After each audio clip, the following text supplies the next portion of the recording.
Hey y'all, it's Bear, and today I'm here to bring you another vlog in my Reading Across the US vlog series where I read 50 horror books, one set in each of the 50 US states. So if you watched the first episode and you enjoyed it, this part isn't applicable to you, but for people who didn't see the first installment, basically in each video I read 5 books, one set in a different US state. I tell you fun facts about the state as I read. I tell you my thoughts on the books. I usually give like 3 updates, and I also talk about the community response to the books, like different reviews I've seen for the positives and the negatives of each book, and then my thoughts on that. As someone who reads a lot of horror, I consider myself pretty well versed in horror. Anyway, here's the 5 books that I'm going to read in this video. So I do have a couple of novellas in here and then a couple full-length novels just to like break up the pace a little bit. And the first one that I have is New York, A Ballad of Black Tom by Victor LaValle. This one is a Lovecraftian cosmic horror set in Brooklyn, New York during the Jazz Age, about a man who is just like a really big like hustler in New York. Like he's always working and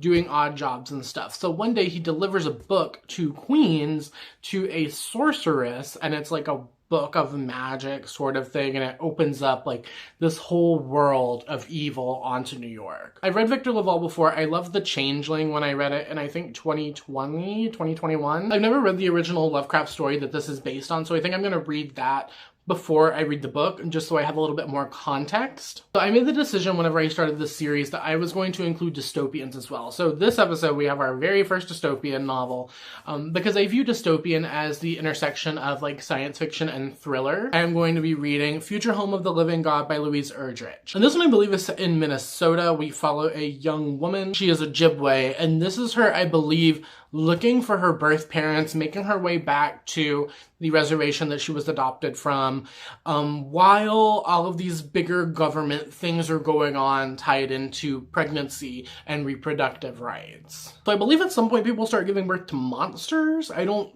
know exactly what's going on in here, but it sounds terrifying. Pregnancy and birth is something that really like freaks me out a lot. I don't know why, but I've just always had like a thing about it. And I also think that this will be a very timely book with the current overturning of Roe versus Wade. I'm interested in exploring these sides of parenthood that I will likely not ever get to experience. I think it's very interesting, but also still scary at the same time. Next, we have a book set in Georgia that I've heard so many people directly tell me I'm going to love. That is Ring Shout by P. Jelly Clark. And this is a historical horror fantasy novel about the Ku Klux Klan who is swelling their ranks with demons and monsters, and then this group of resistance fighters who are working to take them down. This is another novella, so it's really short, but I've heard that this one's actually genuinely scary. I think out of everything I've heard, this is the scariest one on the list. I've also just been wanting to read it for a while, so I figured like, hey, I need a book for Georgia, and I have this one, so let's do this one. I didn't mention it in the video yet, but it'll be on the title, so you already know. But these are books that were selected by my patrons. So these first 3 books that I just showed you had a fair amount of votes each. I went with the top voted from the list of like 10 or 11 that I put out. But these next 2 books, there were 4 books that had 1 vote each. And rather than doing like a whole nother poll and having people vote all over again after they had already voted, I thought I would just pick 2. Set in Vermont, we have Wax by Gina D'Amico, and this one takes place in a town called Paraffin that has like this famous candle factory. A girl gets into the candle factory and realizes there are a bunch of lifelike human statues completely covered in wax. A boy ends up naked, covered in wax in the back of her car, and they have to solve the mystery. And then finally, set in South Dakota, we have Winter Counts by David Heskel Wyden. And this is a crime thriller set in South Dakota on the Lakota Reservation. It deals with heroin and the protagonist, Virgil, trying to figure out how his native identity plays into existing in modern times. These are the 5 books that I'm going to be reading in this video. I think I'm going to start with Ring Shout just because it's short and quick and I can get it out of the way. So I will update you whenever I am like a third of the way through. Okay, 3 interesting facts about Georgia. I'm reading them off of my phone because I am very tired. It is too early in the morning for me to be awake. It is illegal to eat chicken with a fork in Gainesville, Georgia, which is apparently the chicken capital of the world. So the phrase "sleep tight, don't let the bed bugs bite" actually originated in Georgia from early Georgian people using Spanish moss to like bind their beds together, their mattresses, and then bed bugs would creep in. This is probably the most interesting one to me because I've never heard this before and I want to do more research on it. But Georgia apparently was originally founded as a felon colony. In 1732, apparently this man named James Oglethorpe wanted to use Georgia as a place for prisoners who were unable to pay their debts. I want to do more research on this. I'm very curious about this now. Let's talk about Ring Shout by P. Djeli Clark. I am currently around 50 pages in. There's 180 pages in the book. I chose to stop at 50 on chapter 3 instead of the next chapter because that one's on page like 78. And currently, I'm really enjoying it. I love historical fantasy. I feel like I don't read that much historical fantasy because there's this weird thing in my head about like how I'm not a fantasy reader, so I don't read fantasy. But I'm loving Ring Shout so far. And if I am going to pick up a fantasy, it's probably going to be a historical fantasy. So in Ring Shout, we open the book with this group of 3 black women who are on a side street adjacent to a Ku Klux Klan rally. And they're talking about how they kill Ku Klux. And we get 3 Ku Klux who enter the side street because they smell this dog that the 3 women have put out. So the 3 women blow up the dog, and we also learn that they are killing monsters who look and join the ranks of the Ku Klux Klan. And it's not really clear yet on like which came first, the chicken or the egg, but I think it's a really interesting opening. It's a really interesting way to open the book. You get these 3 women who all have fairly different ideologies, fairly different ways of handling situations. The character work in this, for it to be 50 pages, is already fantastically done. I'm hoping we continue on an upward swing with that character development. But after killing the Ku Klux, our protagonist like cuts off the arm, I think, and brings it back to their base. There's a scientist there who is doing research on the evolution methods of these monsters. We also learn more about the origins of the monsters and how the monsters are created to swell the ranks of the clan members. It's just so well done. I'm enjoying it. I'm also really surprisingly liking the magic aspect of it. Like, our protagonist has a sword that she can summon at will. And it also talks about how this film called The Birth of a Nation swells the ranks of Ku Klux monsters. Like, after that film is released, more monsters come about. So I believe the book says it takes place like 7 years after the initial release of the film. And they're like expecting the ranks to swell even more. They're expecting to have to deal with more monsters. I feel like this book also does a really good job in weaving together like spirituality, horror, and the American history side of things. I would say the dark side of American history, but what part of American history isn't dark? So yeah, I'm enjoying it so far. I will update you whenever I get like to the 2/3 point. I find novellas a bit difficult to vlog for because it's doesn't have the same impact to it when it comes to discussing the book. With some other books have like 100 full pages to discuss and really get into the meat of the story and see the writing style and the character development and stuff. And with novellas, usually I only have anywhere from like 30 to 50 pages to discuss. I also have a couple of other novellas planned for this vlog series, so I'm just gonna go ahead and say right now, if I am reading a novella for a part of a video and you want to get to like the real meat of the discussion, it would probably be best for you to skip to the end of that portion. But if you want the actual like reactions and reading experiences of the novella, you can stick around. I am probably going to spend the day reading this. It's rainy and gloomy and gross outside, so I feel like it's a perfect day for something historical, something a little bit darker, so this just fits perfectly. So now comes the part in the video where I discuss the community reactions to Ring Shout, both positive and negative, and then my thoughts on that. I am very grateful that the sphere of the bookternet that I am in has nothing but praise for this book. Because going on Goodreads and reading 1 and 2 star reviews of this book just pissed me off. And here's the thing, right? I understand not every book is for everyone. I understand that you are not inherently a racist person, a prejudiced person, for not liking a book written by a marginalized author, specifically Black authors in this scenario. However, if the only criticism that you can give the book and your reading experience is about the regional dialects that the characters use and how it's too difficult for you to understand, keep in mind you're posting your review saying this on the internet, which means you have access to a search engine, which means you can learn what these dialect words mean. You think it's too woke and pushing a social agenda. Don't get me started on that. And just saying, oh, I just didn't like it. There was no reason. It was really scary. I just didn't like it. Like, why did you not like it? What's the reason? Tell me the reason.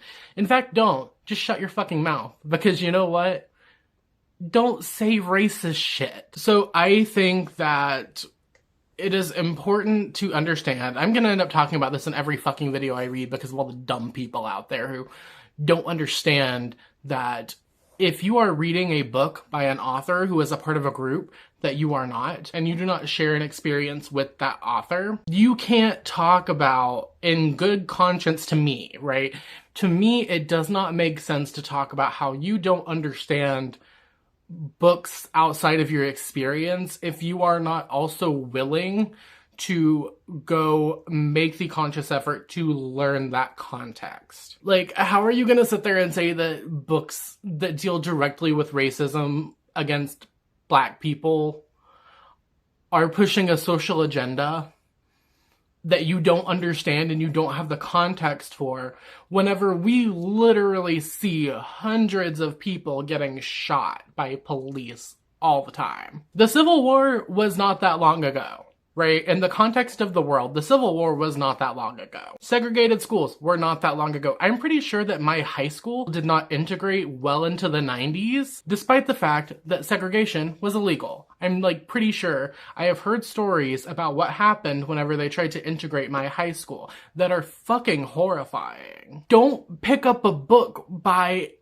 a Black author and talk about how you don't like the fact that it made you feel bad for being white. You don't like that the author was pushing a social agenda. You don't want politics in your horror. Pisses me off so much. I have made it very clear on my channel that I believe that reading is political. I believe that horror is a commentary on the fears of society. And you can't even call this a dated fear, right? Because, like, the Ku Klux Klan still exists. Racism against Black people still exists. Like, you can't say, like, oh, well, that was so long ago. It wasn't, Martha. Also would like to point out that none of the people who left bad reviews that I read, I didn't read all the bad reviews, just enough to gain, like, a general understanding of why people disliked this book. None of them had profile pictures. It was, like, pictures of their dogs and hats and anime people, stuff like that. Like, it's not, you know what kind of people left these reviews. People's positive reactions of this book, thankfully, like I said, I am on that sphere of the internet where I have seen nothing but praise for this book. And I fully believe that this book, where I'm at in it right now, deserves nothing but praise. Everyone that I read their reviews said specifically they liked the way that P. Djeli Clark weaves this, spirituality with racism, with supernatural horror, with historical context. I think that's something that's very well done. All of the characters, despite there being a pretty large cast, are very distinguishable from each other. Like, you shouldn't have a problem keeping the characters straight in this book at all. Also, it's scary as shit.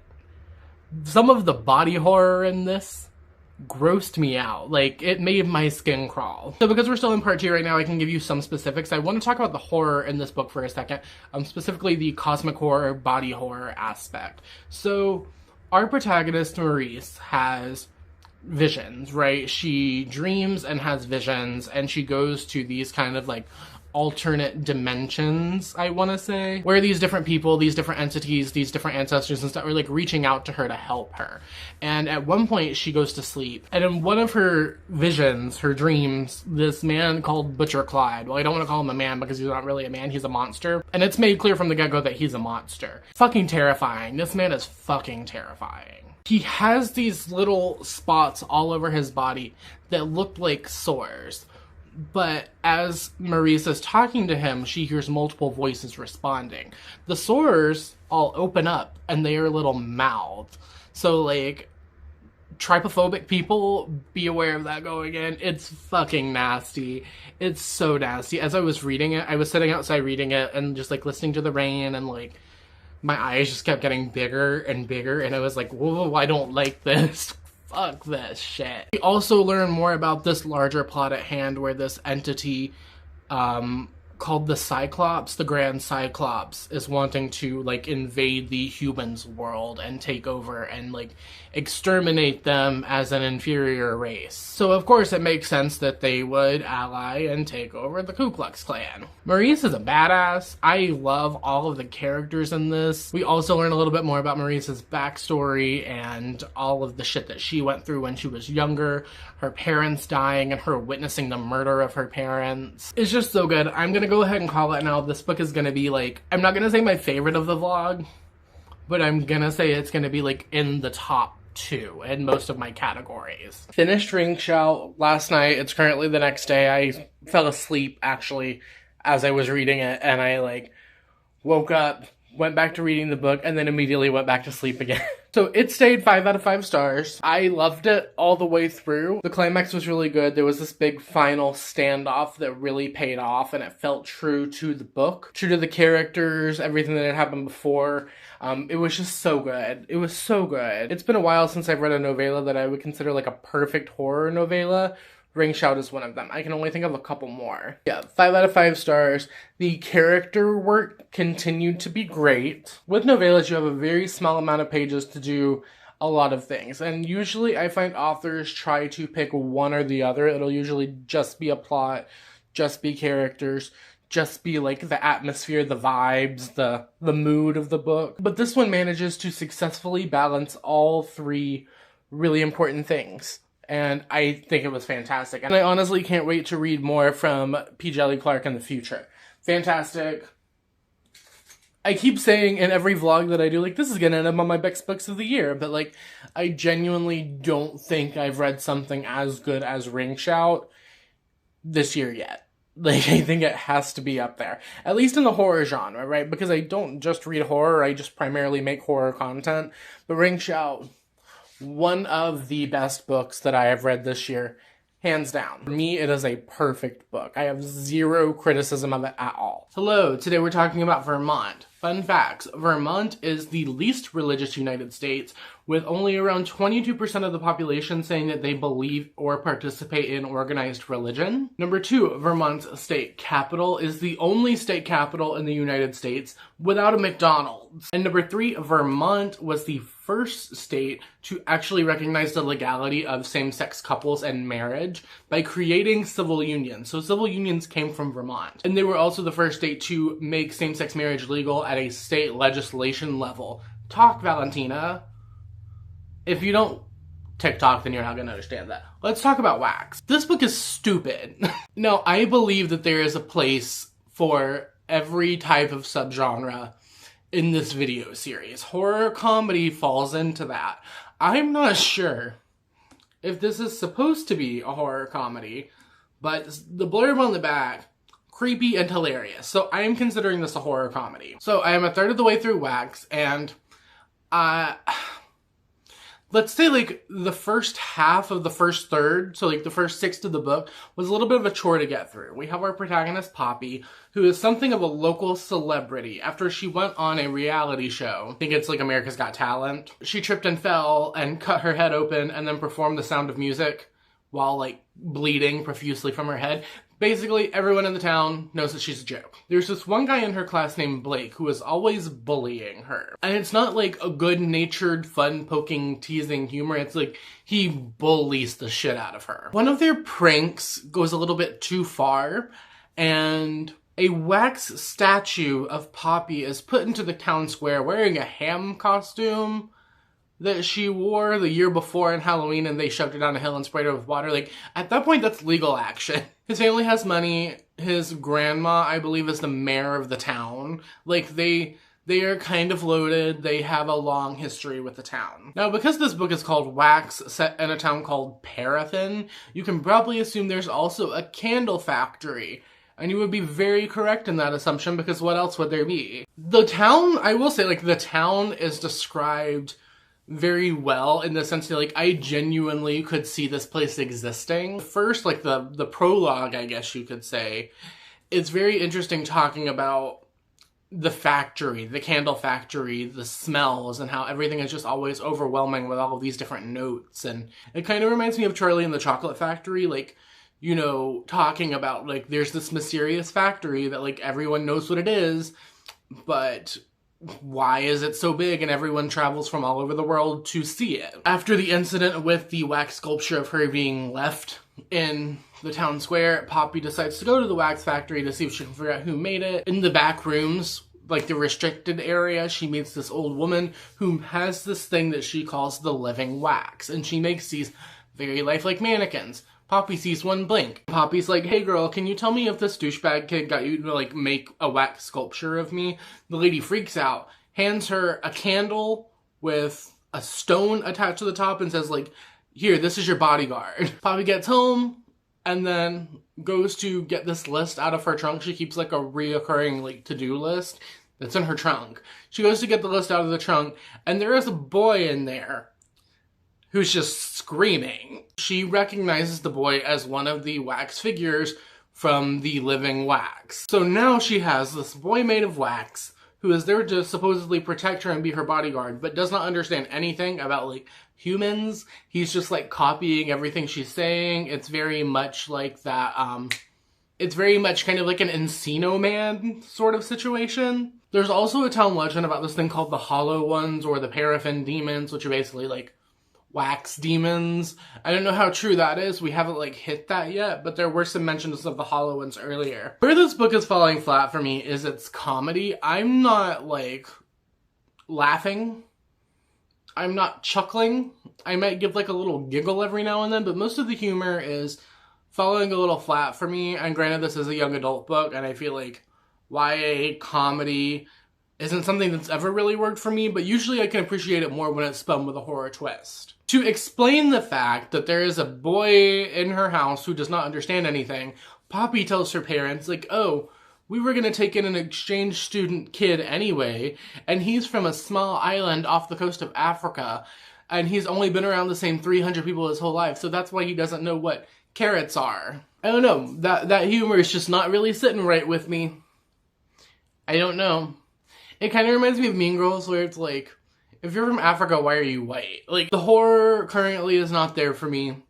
The comedy currently is not there for me. I'm hoping that all of this is just set up and we will get to some, like, kind of gruesome things later in the book. So Poppy is unable to return Dud, the boy, that's what they call him, to the woman who made the living wax because there was a fire in the factory and it burned down. Maybe it didn't burn down, like, no one was hurt, but there was a fire, so I don't know how severe the damage actually is yet. I feel like if we really dug more into this Hollow Ones, Paraffin Demons local legend thing, it could go in a place that might bring it to a 3-star, but currently it's a 2. Makes me very sad. Very sad that I'm not loving this. So yeah, I will update you in a bit when I've read another 120 pages of this. Okay, so now we are at the part of the video where I discuss the community general thoughts on wax. However, because this is not a super popular book, it was hard to find a general consensus on anything.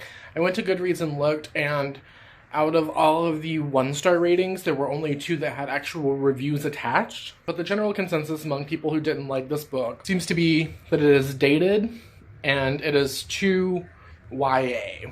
If you're reading a YA book, I will say I don't think it's really fair to talk about how kiddie it is, because it's a book written for teenagers. Like, as an adult, you are not the intended audience of the book. And if you are reading modern YA, where a lot of the characters tend to be more mature and aged up a little bit, then I can see how you would think that this is too childlike. And granted, all of that goes back to personal preference, right? I think that any book can have characters in any age and be in any age range, but this is very much like a 2010s young adult horror novel. Like, she is a teenager who has just stumbled upon a wax factory that is trying to take over the town. Generations of, you know, murders. I don't know how mature you would expect, like, a 16-year-old to be in that situation. Other complaint that I mentioned is that it is very dated. There are references to, like, Ellen DeGeneres wanting Poppy to be on her talk show, Katy Perry calling her cute. Just a bunch of references that worked in like 2015 that today don't really hold up. I feel like that's also another thing that happens a lot of the times is what you think is going to make your book current and fun dates it very quickly. That's why I don't like whenever books use specific social medias. Like, I hate whenever it's like, oh, I sent a Snapchat to her. Oh, she followed me on Instagram, because that's going to get dated really quickly. That is a personal preference for me. I am okay with books and the technology and the culture in books reflecting the time period in which they were set and written. But I just think it's important to, you know, also understand that, like, it does come off as dated sometimes. Now, the people who like this book seem to be repeat readers of Gina D'Amico. Apparently, the author wrote another series called Croak that seems to be very well loved by her readers. People are talking about how this book is very funny, comedic, witty banter. And here's the thing. If this is your sense of humor, then I can see why you would think it would be funny. That's the thing about comedy. It's very subjective. What's going to make me laugh, it's not what's gonna make, you know, another reviewer laugh. And people are also talking about the creepy atmosphere of the book, the tension and the mystery behind what's going on. I don't think that the book is doing a great job at building an atmosphere necessarily, but I do think it's a little creepy. People also say that they really like Poppy as a protagonist. I find her to be kind of whatever. And then people are also commending these side characters, specifically Jill, who is Poppy's best friend. I would say think like Rose McGowan in Scream, that character type, Tatum's kind of snarky personality is what I would equate to Jill. Now, Dud is funny. Dud is a little cringy. It's a little cringy, but Dud is funny. But that comes from a lot of not understanding the world. That he thinks that squirrels are monsters who live in trees. He thinks that NPR is like the peak radio experience. I think that everyone who is saying Dud is funny is correct. But so far, that's the only statement I agree on the positive side, is that Dud is a very well-written character of someone who has just come to life and doesn't understand the rest of the world. So now that I'm 2/3 of the way in, I don't think the book is funny. I'm not getting the comedic aspect. It's not my taste of humor. I do think that Dud, like I said, is funny, but overall the book is not. However, the body count is now starting to rack up. We are getting a little bit more into the mystery. Immediately after I left you the last time, we discovered that the woman creating the wax statues is actually Madame Tussaud of Madame Tussaud's Wax Museum. And these other two people found out what she was doing. She did the same thing for them, and they kept her hostage to continue to make wax figures for them to pass their souls into. And now the plot, the tension of the book is that they're creating wax figures of everyone in the town, killing them off like 2 by 2, and imparting their souls into the wax figurines. They will essentially have an army of themselves. This is off the rails, and it's almost so ridiculous that it works. I finished Wax and hated it. I will say that the book does get better as it goes. It progressively gets more interesting. The plot with the hollowed ones trying to take over the town and create like replica wax figures of everyone and inserting their own souls into it. That's very interesting. Poppy as a protagonist, I'm not a huge fan of. As I've mentioned already, the comedy did not work for me. I wouldn't say that I hated this book necessarily, but it's not one that I'm ever going to remember. It's not going to be one that I ever revisit outside of this vlog. Yeah, I don't have that many thoughts on it. It's going to be squarely at the bottom for everything. I think this is my least favorite book that I've read for the series so far. And it makes me sad because I have a phobia of wax figures and dummies and mannequins and anything that like vaguely resembles a human that is not a human. Phobia. Freaks me out. I have photos somewhere in my childhood home of myself as a child at a wax museum in Tennessee freaking out because I took a picture with a Frankenstein figurine and thought that he touched me. I thought that he was like grabbing me. Turns out my little brother had just bumped into him and kind of jickled him. But in the photos, I look mortified. I hate dolls, dummies, puppets, all of that. Freaks me out. Can't watch the movie Dead Silence, can't watch House of Wax, can't do any of that. That's like the one thing in horror that I can't do. So I thought maybe a horror comedy would soften that a little bit and still be spooky. It just wasn't for me. It could be for you, but I doubt that it would be for you in 2022. So 2 stars. I'm giving it 2 stars. Next book. Hello. So, 3 interesting facts about New York. First, It is illegal to speak to people in elevators. That does not surprise me because when I went to New York in 2015, honestly, I was too scared to speak to anyone anyway, so I was not in danger of breaking any laws. And also, I just kind of get the vibe that New York people don't want to be spoken to. Like, when I was there, it was very much just like, look straight ahead, don't speak to anyone. Don't, because if you do, you're a tourist. Number 2, 1 in 38 United States citizens live in New York City. It boggles my mind that the population is that high.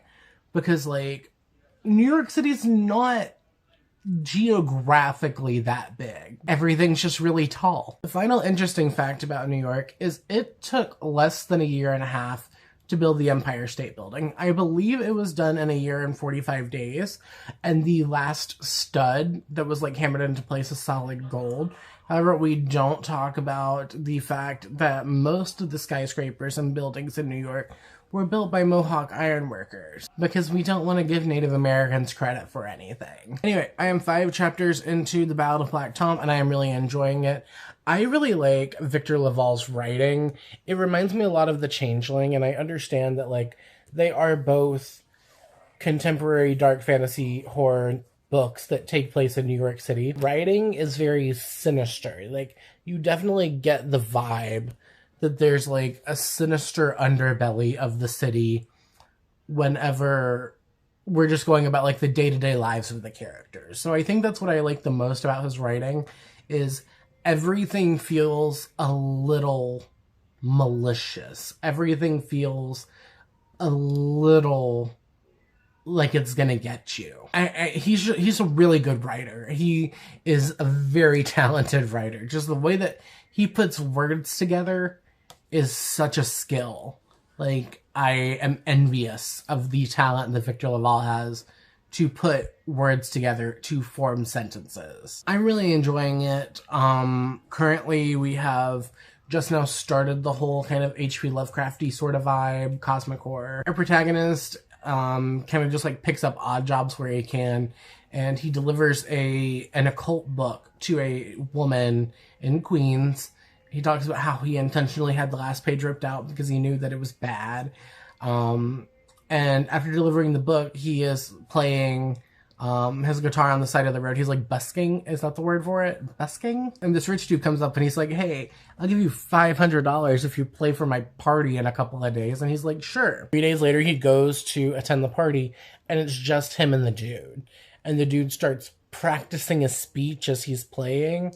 And he's saying all of this stuff about, like, how you people are forced to live in squalor, and you people deal with this and this and this. And he's basically talking about, like, the way I'm interpreting it is he's, like, indoctrinating people of color, because he mentioned at the party there will be black people, there will be people from Syria, there will be, like, from everywhere. So the way that I'm interpreting it, he's indoctrinating people of color into, like, a cult for the sleeping one. Cops are kind of, like, scouting this rich dude out, and whenever the protagonist, like, tries to leave because he's like, this is too much, I can't deal with this, all this, like, magic shit starts to happen. He goes to open the door of the library, and he sees...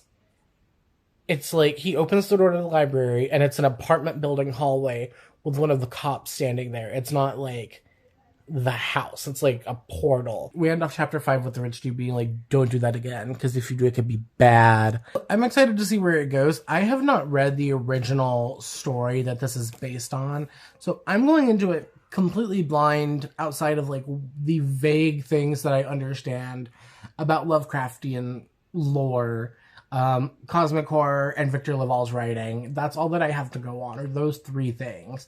But so far, I'm really enjoying it. It's going to be a 4 or 5 star. So, time for an update on The Ballad of Black Tom, which I have finished. I finished it a while ago, actually, and never filmed an update clip because I realized when I was doing my hiatus for content creation, I realized that I forgot to film update clips for 3 different vlogs that I was doing. So let's go ahead and talk about community responses. A lot of the 4 and 5 stars that I saw, echoed what I said before about this book, and that the way that Victor LaValle writes is so skillful and so talented, and the way that he puts words on the page together is just fantastic. Another thing that I saw was a lot of people talking about the setting and how Victor LaValle takes this New York and really makes it into its own character. With the cosmic horror books that I have read, that is something that is very common. If you take a book, right, that you're writing, and a key element of the genre is settings, and you know how to write settings, and you know how to write the atmosphere of the city, you know how to really pin in on that vibe of what makes the city the city. Really good examples of this are The Fisherman by John Langan and The City We Became by N.K. Jemisin. Both of those are cosmic horror books. And with cosmic horror, at least what I've read, or it's a look at like the universe, right, and something bigger existing. So to take something that we're all familiar with, which is living in the places that we live, right, our own personal settings, taking that and making it into something living is even more terrifying and is a clue to the later large reveal. Listen to me talking like I'm an expert.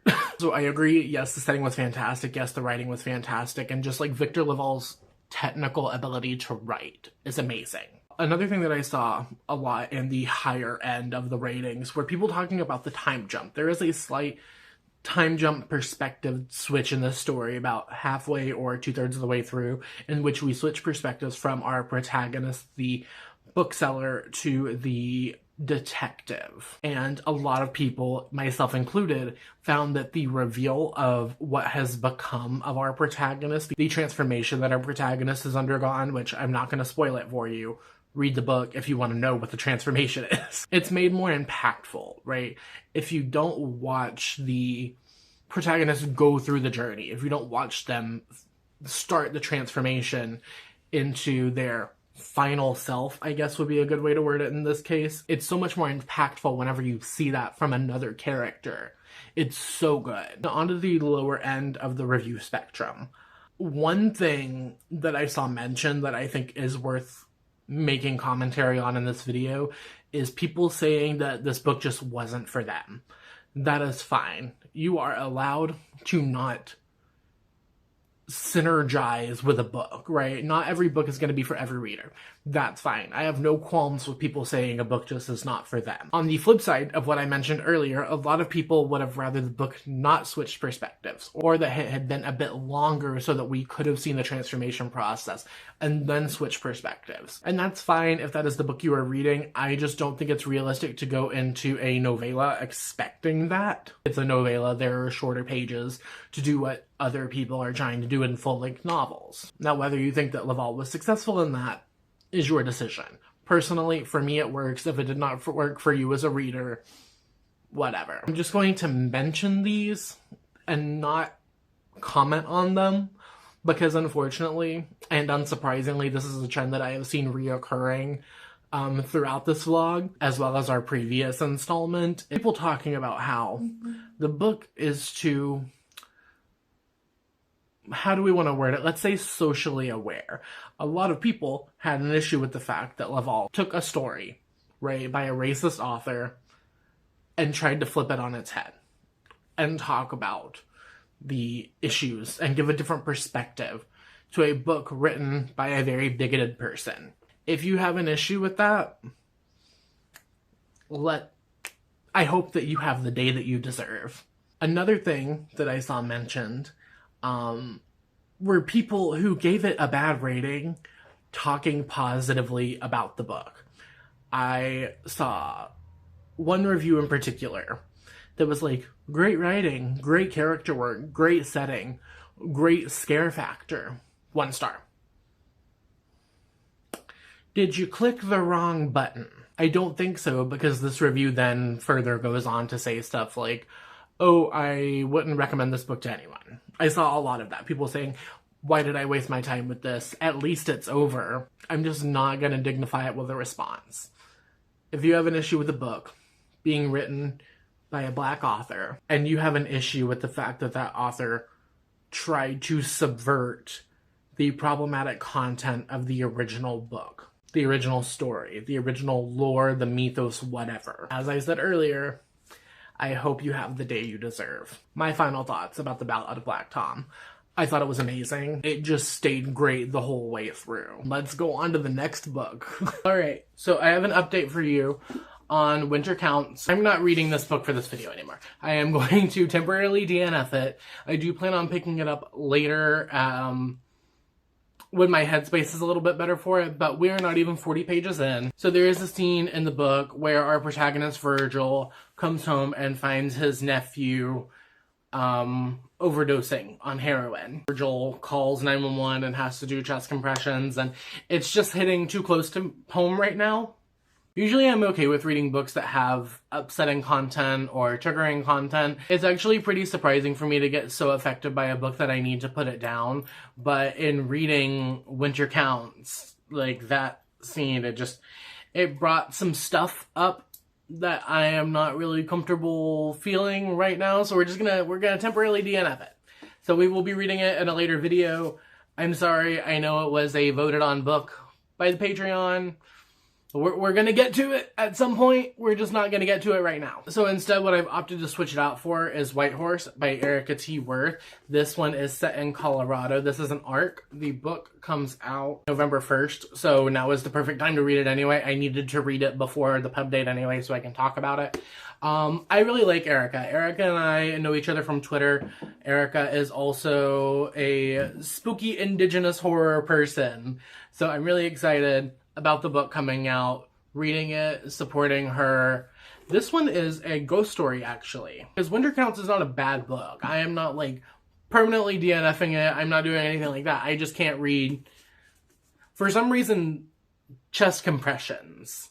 I can't read anything about chest compressions. That's, like, a big no for me. So we're going to put this down, and we're going to start White Horse. So I will update you when I am a third of the way through. You know, it's more important to protect my mental health than it is to complete a vlog. So, later. I just filmed this update clip and it just disappeared off my phone. It like glitched out halfway through. So here we go again. The cheeseburger was trademarked in Denver in 1935 by the owner of a restaurant called the Humpty Dumpty Drive-In. I had never thought of a sandwich with like meat and a piece of cheese being like a trademarkable thing, but apparently it is. Number 2, there are 500 ghost towns in Colorado and 650 currently occupied towns.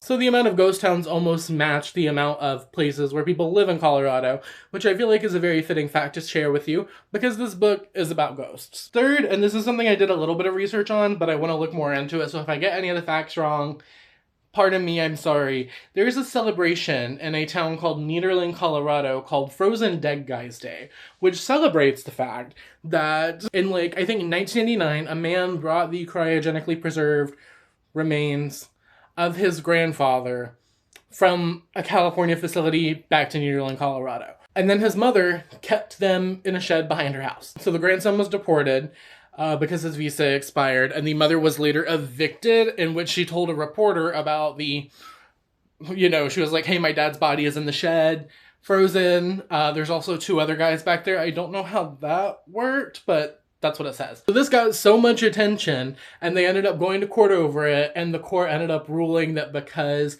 the man had died prior to the laws about, like, keeping dead bodies were put into place, he was considered grandfathered in and it was fine. But she was still getting evicted. So a tough shed company ended up donating a new shed for her to store her father's remains in. Now there have been various caretakers of the shed, but there's a Frozen Dead Guys Day like celebration. It's been going on since 2002, and apparently the 2019 edition of the festival had over like 25,000 attendees and has been going every year since 2002 with a 2-year break from COVID. The family of the grandfather, so the grandson and the mother, have approached the city and I believe tried to file like a lawsuit or a complaint over like the name of the festival and stuff like that. I just thought it was pretty interesting. I don't know. I'm curious about Frozen Dead Guys Day. So let's talk about the book. Currently, I am 99 pages in. This book is exactly 300 and change pages. It's really good. I'm really liking it. It reads like a horror movie. Carrie is given a bracelet by her friend Debbie, who was going through some boxes in her attic because Carrie takes care of her father. Carrie also is a frequent patron of this bar called the White Horse, which is where the book gets its name. In fact, majority of the book, I believe, has taken place so far in the bar. I think almost every chapter has had a scene set in the bar. So a lot's happened in 99 pages. We've gotten some pretty good plot progression, but that's the basis of the book. Debbie gives Carrie a bracelet that was her mother's, that was in her mother's belongings, and whenever Carrie touches it, she sees ghosts. So she mainly has seen the ghost of her dead mom, as well as a childhood friend named Jamie. And we don't know a whole lot about Jamie yet, but my current theory is that they were in love or in a relationship of some kind, because Jamie has been referenced several times as the reason that Carrie refuses to settle down. She just, like, picks up men at the bar, gets drunk, sleeps with them, and she's satisfied with that. Despite the fact that everyone in Carrie's life is telling her to find a man and settle down. Specifically, Debbie's husband, who we hate. We hate Debbie's husband. He's a hateful, manipulative piece of shit who will not let Debbie spend time with Carrie alone. We don't like Debbie's husband. If anyone is going to die in this book, I want it to be Debbie's husband. But Debbie is like, this is my number one. Like, I have to help Carrie figure this out. So they end up going to a police station to try and get a police file on Carrie's mother. And it's very limited. There's like a presumed death certificate and a missing persons report that was filed initially by Carrie's father after her mother went missing 2 days after she was born. But a retired police officer recognizes Carrie because she looks just like her mom. And he's like, hey, I'm going to help you.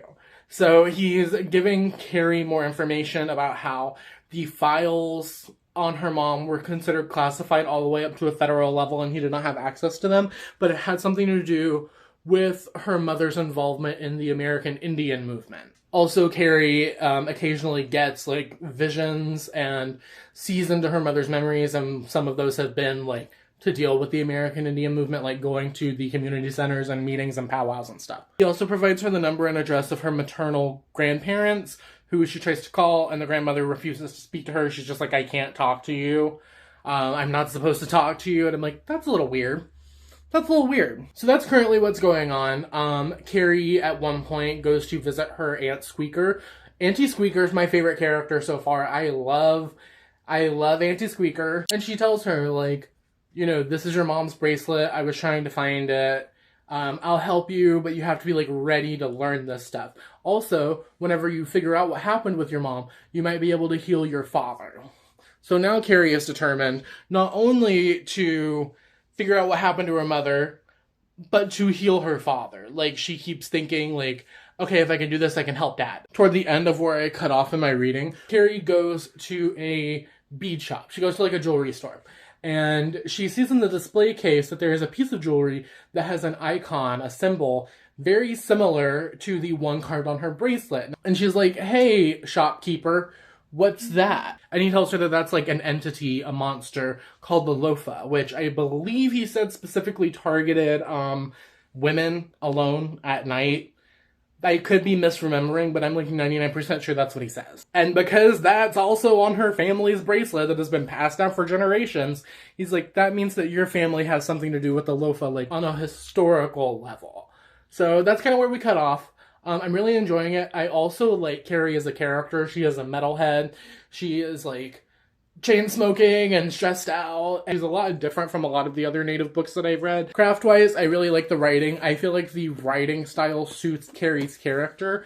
Carrie is not a flowery, purple prosy kind of character, and the writing style is not flowery or purple prosy either. And I will update you in another 100 pages and let you know what I'm thinking of it then. Hello, now we are talking about the community's general response to White Horse. However, this is going to look a little different because it is an arc that has not come out yet. So it's hard to kind of gauge a community response whenever the general public has not had time to weigh in on the book yet. So at time of filming, the only 1 or 2 star things on Goodreads, there's 2 star ratings with no review. So that's what it is. I don't know what people are thinking negatively about this book. In the same vein, there aren't a lot of 3s, 4s, or 5s either, because I think it only has like 40 ratings and 19 reviews currently that I am filming this. I'm sure that number will be higher when this video goes out and the book actually comes out. But where we're sitting at right now, I skipped through all of the authors on Goodreads. I did not read theirs because a lot of them were the ones that blurbed this book. And if I'm talking about like community members, then I am going to be excluding authors who are, blurbing the book. They are doing this as a work thing. Like, blurbing a book is part of an author's work if you choose to do that. So we're skipping author blurbs. So one thing that sticks out to me very commonly in the positives of the reviews of this book are the comments on the writing. People talk about how the writing is very atmospheric and how Erica does a good job of like drawing you in. A lot of people also seem to comment on the fact that they like that Carrie is a metalhead, which is something that I will be discussing after I finish this portion of the video. They talk about the atmosphere and the tension and how this is a book that you want to reach toward in a quiet moment because you need something to do. I feel like this is a good book so far that has been like keeping my brain occupied. So whenever I don't have anything going on, it's like, of course, I'm naturally going to reach toward this book and pick it up because it's that good. I will say, I'm so glad that I have not seen any negative comments in regards to Indigenous spirituality or Indigenous culture with this. This is the first time ever in all of the Native books that I have ever read, I have ever reviewed on this channel, in my time as an online book reader, that I have not seen negative reviews or positive reviews with a negative twist about the Indigenous aspects of this book. So hopefully that means the community is doing better. I'm taking it as a good sign. Positive praise for Whitehorse so far. One thing that I was a little concerned about while reading the book was that the reviews were going to say things about like the normalizing of spiritual elements. I was talking about this with another Native friend who hasn't read the book yet, but we were discussing about like Native spirituality and stuff and how, yes, each tribe differs, but there's generally a shared consensus. And once again, not all Natives are the same. We are not a monolith, but there's like an acceptance of the supernatural because that's just our practice. That's just our worldview. That's our spirituality. Generally. I'm saying generally. I don't speak for all Natives. I'm not the authority on that. But I was concerned. I was scared going to look at Goodreads reviews for this book. Not because I think it's a bad book, but because it is so common for Indigenous literature to get shit on online. We saw that with The Only Good Indians. We saw that with My Heart is a Chainsaw. We saw that with all of Rebecca Roanhorse's books. I've even seen it with Joshua Whitehead. It's a bigotry thing. So glad that I am filming this video before any of that has a chance to come out, because I don't have any negatives to say about this book. We have not really received any new information in the past 100 pages about the Lofa. We have not received a lot of new information about Carrie's mom, but what we have done is we have delved more into Carrie as a character and used her interests that she is participating in as a plot device. So we see at one point Carrie goes to like a metal show. She goes out and there are people there that she's talking to, and it's bringing all of these memories back. It's bringing up all of this stuff for her. She has a used bookstore that she likes to go to. She sees a vision of her mother like throwing a book, right? So she decides to go to the bookstore and see if she can find that book. And in the bookstore, we have more plot progression.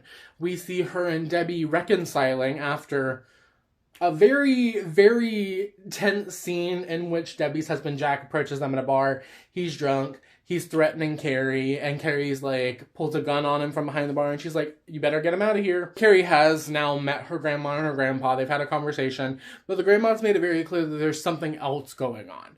So the grandma calls Carrie one day, and she's like, I have things I need to tell you. I want to tell you, I just can't.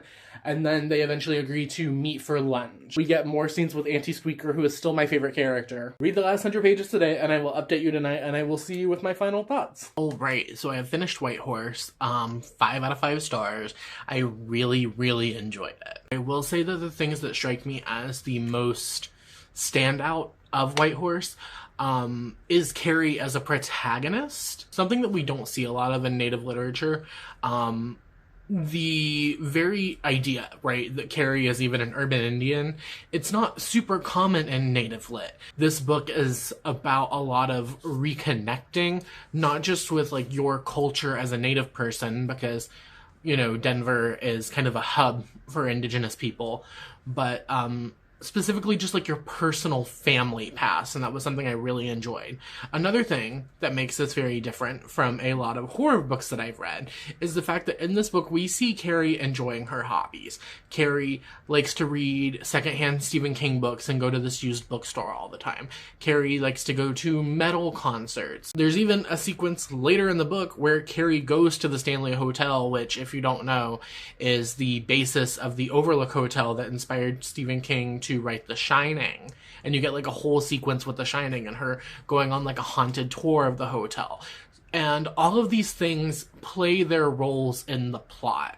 So for me, it's really interesting to see a story that is about like discovering your family past, you know, uncovering the secrets of her mom's death and kind of where she came from, reconnecting with past family members that she's never met, to how all of these things that are happening in your modern life, like her current present life, do play a role in the book. We find out more about what happened with her dad's drunk driving accident. We find out more about what happened to Jamie, and the way that this book like peels back its layers is really interesting and fun and unique. It also reads like a horror movie. It's a little bit of a slow burn at the start, but you really get into the ghost stuff pretty quick. You get into the entity stuff pretty quickly. And once it picks up, it just doesn't let up. Like, you get a couple of moments here to breathe. You get moments where Carrie feels isolated. You get more introspective moments, but it just goes nonstop in a plot way. Very excited to see what the reception of this book looks like, because this has been blurbed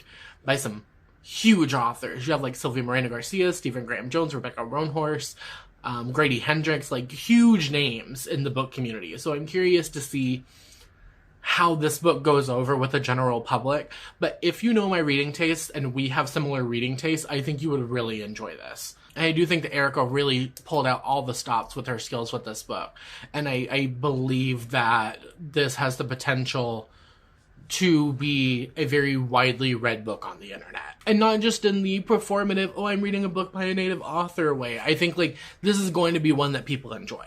So that's my predictions for White Horse. So now I'm going to go ahead and start the last book of the vlog, and then we will wrap up all of my thoughts on all 5 books at the end of the video. So I will see you with the next book. Hello, gorgeous. You're looking stunning today. Let's talk about Minnesota. Now, 3 fun facts about Minnesota. The first one actually did kind of make me feel bad about my physical appearance, and that is that Minnesota has the highest percentage of residents in the U.S.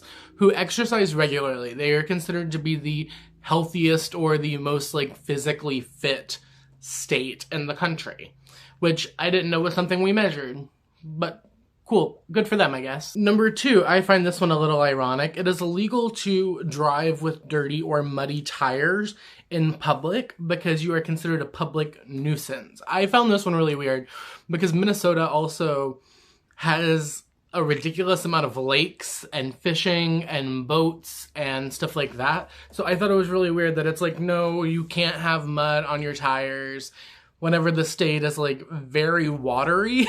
Third one, I wanted to end it on kind of a bookish note, and that is the Minneapolis Public Library is actually the first library in the country to ever have its own separate children's section. It separated all the kids' books out from all the other books in the library and had a kids section. So I thought that was kind of cool. For this, I knew 2 things about Minnesota, and one was that they hate whenever you try and do their accent, and 2, the Minnesota Vikings, thanks to Pokemon and Lizzo. Anyway, onto the book. Where is the book? I don't have my glasses on. Future Home of the Living God. I am really enjoying it so far. I am 100 pages in, exactly. So our protagonist, Cedar, is pregnant. That is established pretty early on in the book. The entire book is written as sort of like diary entry letters to her baby. So I will say it does take a minute to get used to because she will occasionally, like the story reads as a narrative, but then occasionally you'll get like where she'll say your father, or she'll say you, I can feel you, this is for you, and then you remember that she's talking about her baby. So it's a little jarring at first, but like I very quickly got used to it. So basically the book kind of starts with Cedar, realizing she's pregnant. She's talking about her parents. She's also talking about like all the weird stuff that's gone down with like the government lately, and it's just a little sketchy. Finds her birth parents and ends up visiting them. Her adoptive parents come after a little bit and they like all meet, and she's meeting like her younger sister that she didn't know she had, and her grandma. But she's really there to figure out, like, are there any, like, things that could be passed down that I need to know about, like any pre-existing health conditions, that sort of thing. And whenever she gets there, she's like realizing that there's something going on. Basically, martial law, pregnant women are being rounded up, kept in hospitals, kept in prisons, and they're doing testing on them because humanity has started to kind of, they suspect that humanity is going to start evolving backwards. So instead of giving birth to, like, human babies, they're going to start giving birth to something else. I don't know how we came to this conclusion.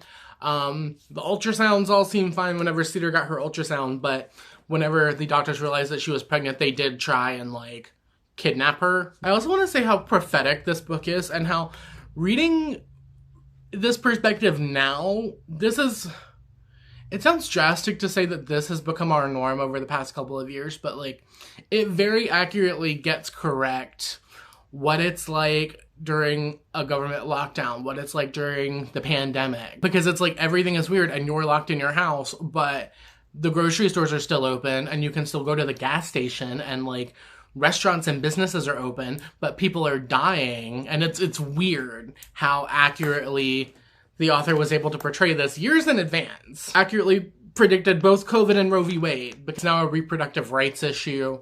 If you're pregnant, they will, like, stop you on the street if you're pregnant and, like, drag you to jail. And they do this based on, like, asking to see your ID and, like, tracing everyone's telephone numbers. And there's this woman who keeps popping up on Cedar's TV and her computer and her phone that's like, do you need any help? Won't you come home? Like, it's weird. It's really fucking weird. Cedar is also not able to get into contact with her bio family any longer. She is not able to get in contact with her adoptive parents. Cedar's not boyfriend, not husband, I guess, like, baby dad comes to find her, and she's like, go away, I don't want to talk to you. He's like, no, you don't understand, like, they're trying to get you. People, like, officers have been asking me about you. It's so good, and it's so tense, but also, like, weirdly normal. And it pisses me off to say that, like, this has become, like, a normality in the world. I mean, obviously, currently, all of the pregnant people in the United States are not being rounded up and jailed. However, this is, I will say, I think this is a book, so far, I'm only a third of the way in, but I think this is something that everyone should read after the events of Roe v. Wade being overturned. Hello. Positives and negatives in the community reactions for Future Home of the Living God. We're going to put it right here to the side because I am currently angry enough that I could probably rip the book in half. Also, I know this is the same shirt, but it's a different day, I promise. So let's start with the positives. Positives of this book tend to be people who have read from this author before and enjoy her shift from her usual more contemporary or historical fiction side of storytelling to a more dystopian approach. I do think that the author handles the dystopian elements in this book very well. Second thing I saw people talking about was the social commentary in this, and obviously it does come with social commentary being a dystopian where the basis is reproductive rights, and I think this book does a really good job at that. We'll get to that more in the negatives as well.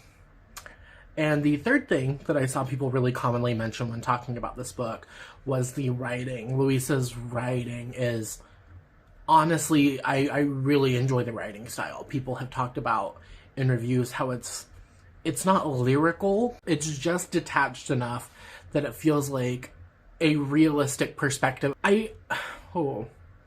This one where the positives and negatives go hand in hand, because you either love this book or you hate this book. I could barely find any 3 stars.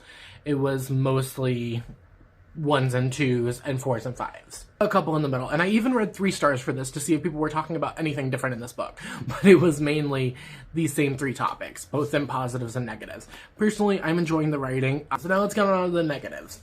Oh God. If I read the word Handmaid's Tale ripoff one more time, I'm going to pull off my own head. And here's the thing, right? We've talked about this before. As a community, as reviewers, we have had this discussion time and time again. So this is not me trying to spark that discussion. This is me reacting to reviews. You can compare books You can do comp titles. You can say that they have similar themes. You can say that this reminds me of this. But so many people called this a Handmaid's Tale ripoff, a Poor Woman's Handmaid's Tale, Handmaid's Tale fan fiction. The harm that you do is it not lost on you whenever you are taking a piece of work by a marginalized author and calling it fan fiction or a ripoff? I'm calming down. I'm calming down. I'm calm. I'm calm. It's fine. It's also 1 a.m, so you guys have me, like, quietly yelling at my camera at 1 a.m. for this. Stop it. Immediately. Stop it. Because you sound fucking stupid. You know, you can make those comparisons between this and A Handmaid's Tale. Sure. What you should not do is dismiss any cultural aspects of this book and say that it's like a native washed Handmaid's Tale. Shut the fuck up. That's all I have to say about that. Just shut the fuck up. Second, a lot of people talk about how this book is kind of devoid of action and it's a lot of telling instead of showing. This book is written in diary entries to Cedar's unborn child, right?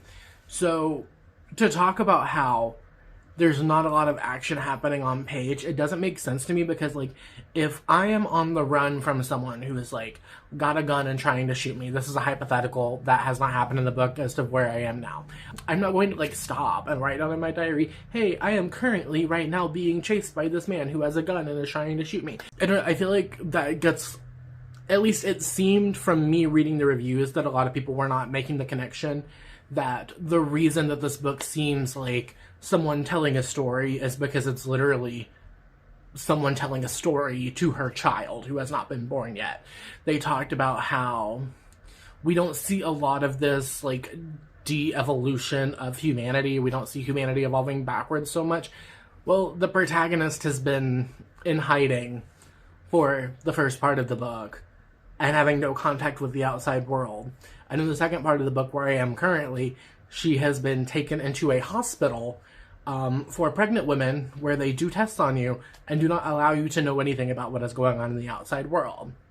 So how are we supposed to explore that theme if we are being held hostage in a hospital that you are not allowed to leave? How are we supposed to explore that theme if you are hiding in your basement crawl space from people who are going to kidnap you and kill you and take your baby against your will? How are we supposed to explore that? We can't. So what we see is the protagonist talking about the nature around the house. On the rare occasion that she'll, like, look out the window, she'll see, like, a bird, like an Archaeopteryx. There's one scene where a saber-toothed tiger cat, like, eats a chocolate lab. So we're getting bits and pieces of that. But I feel like this is a generalization, and I said the same thing with Catherine House, right?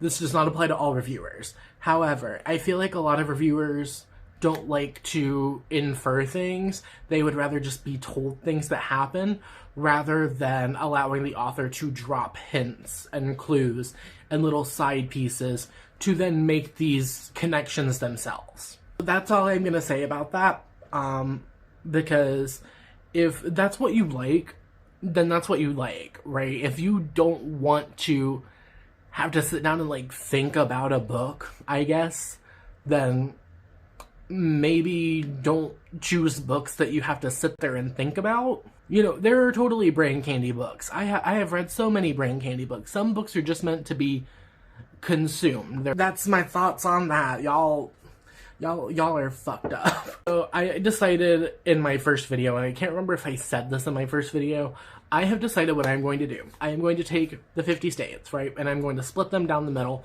Half of the states will get, like, a book by a white author. Half of the states are getting BIPOC books. And I'm going to compare the average ratings just to see. Because we know that the horror genre has been oversaturated by whiteness for so long. I'm curious to see star ratings and commonalities and the positives and negatives of either side, yeah, I'm gonna do that. Like, you might even get a bonus video with this of me just talking stats if that's something you're interested in once I finish up this project. A lot of the second third of the book is her in the hospital, her various roommates, the nurses, them doing tests on her not knowing what's going on in the outside world, her reflecting a lot on pregnancy and like what it means for her to be a mother and the struggles that are coming with that. And I will update you at the end with my final thoughts on this and then a final wrap up. I am finished with Future Home of the Living God. I think I'm gonna settle on a 4-star rating, and let me tell you why. While I did very much enjoy this book, I liked everything that Louise Erdrich did. I've talked before, I think even in my last vlog, about how it's good. There is nothing wrong with it. I actually really like it. It just didn't have that one special element to bump it from a 4 to a 5. So I like that all of the kind of loose threads that we get at the beginning get tied up. You know, the situation with Cedar's birth parents, this whole evolving backwards thing, as well as all of the things that pop up throughout the book that I did not mention. I do, however, and this is something that I've run into a bit whenever reading books that have, like, this kind of concept, I guess, is it doesn't mention what happens with transgender people. It specifically references women being the one who are affected. Women, women, women, over and over. It does not say anything about non-binary people or other trans people. It doesn't talk about anyone besides a cis woman who has the ability to give childbirth. So that's not the reason I docked off a star, but it's definitely, like, part of it. I feel like you have this concept, right, affecting a large portion of the world's population, and for me, I would appreciate it more if you would just go that one extra step and just even adding a couple of lines or like a trans male character. And I understand that, like, maybe you don't think that's your place to write it, but if you are writing a book with this concept where the risk is to anyone who has the ability to get pregnant, that's something that I think you should include. Another thing that I did not mention in my second part summary of this book is the way that, because this book is told in a diary letter format, it reminds me a lot of, this is something a lot of tribes have, and I believe the Ojibwe have it. I'm not Ojibwe, so I can't speak to anything fully, but it's the oral tradition, right? A lot of Native history is told through oral tradition. It's not necessarily something that's like documented and written out in an official history book or anything like that. Like, we pass on our stories to one another. And by Louise Erdrich choosing the format of the diary entries, for me, that's what I got out of a lot of it, was a lot of, like, oral history storytelling. Okay, now for my little rankings. If you did not see the first video, I rank the books in a couple of different categories. And also, because it's been a minute since I've read some of these books, my rankings will probably have changed for a few of them. I had 2 5-stars, 2 4-stars, and 1 2-star. Here they are in order of, like, favorite to least favorite. Although, like, these first 4 are almost tied. Right, Ring Shout and White Horse are almost tied for top. Ballad of Black Tom is a very high 4, and then Future Home of the Living God is a 4, and then Wax was a 2. That's what it is, and we're just gonna accept that we read it, and we're going to move through it. Next is the gore ranking, and this was not a very gory video. A lot of these books didn't have any scenes of gore that stick out to me as being super memorable. So first off is Ring Shout, because a lot of this is body horror, and there are some really interesting sequences surrounding the body. We have Future Home of the Living God. For me, it's not so much the idea of pregnancy is gore, although it certainly can be. There's a scene that involves rats and a stillborn, and that's all I'm going to tell you. Then we have Atmosphere and Vibes, Ballad of Black Tom. Victor Laval's writing and use of atmosphere is just so incredible, and it's what makes his books feel super insidious and creepy. Next we have Scariest to Least Scary, and once again, this is just me personally, how much they scared me. All of these rankings are subjective. So Ring Shout, I think, is definitely the scariest. You have a lot going on. You have the cosmic horror elements, you have the racism, you have the slight fantasy aspects, you have the body horror.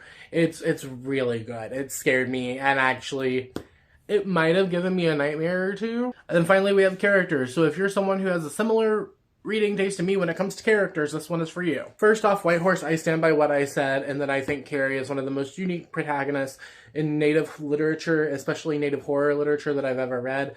Then we have Ring Shout. the protagonist, Maurice, and all of the side characters were a lot of fun. They were very entertaining. We had a very good villain, and the character work and the character development done by the protagonist throughout the book, it was well paced. Nothing ever felt rushed with Maurice. Nothing ever felt too slow with Maurice. Louise Erdrich has been very widely praised in a lot of her books for her character work because they all managed to have super distinct personalities and all managed to feel like real people, which is what I want from character. Then we have Ballad of Black Tom. Ballad of Black Tom, I feel like the character work left a little something to be desired, and upon reflection, that's why I dropped it to a 4, because I was trying to settle between a 4 and a 5. And I think that the character work in the Ballad of Black Tom, not just with the protagonist, but with all of the characters, which is what I judged this on, is the reason that I dropped it so low. And then we have Wax. In defense of Wax, I did like the Wax boy. What's his name? Dud. When I was reading about Dud, I just kept picturing Nick Nelson from Heartstopper, like a big kind of doofy himbo idiot. Yeah, but Dud was the only character I cared about. So these are the 5 books that I read for this video. I enjoyed 4 of them. Let me know what states you want to see next. That's all I have for you today. If you enjoyed this video, you can let me know by liking, subscribing, sharing, the bell, all of that YouTuber shit that I'm supposed to say that I always forget to say, as well as answering the comment question of the day. Comment question of the day, I have around 25 books picked out for this series already. Books that I have read, and then, you know, the 15-ish books that I want to read. So let me know if there are any books in particular that you would like to see done for certain states.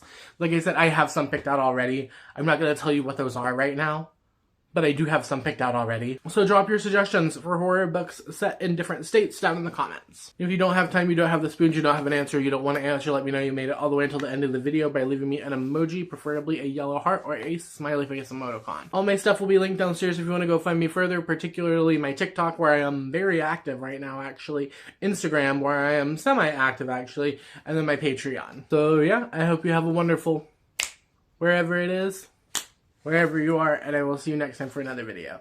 Thank you for watching. Okay, cool. Bye! Love it. See, they keep sliding out of sequence because they are so... none of these are the same size. Okay. Hopefully I got a good thumbnail. I have to get my shit set up for therapy that starts in like an hour. Mwah. I'm so glad I actually start freaking editing this video. Okay, bye.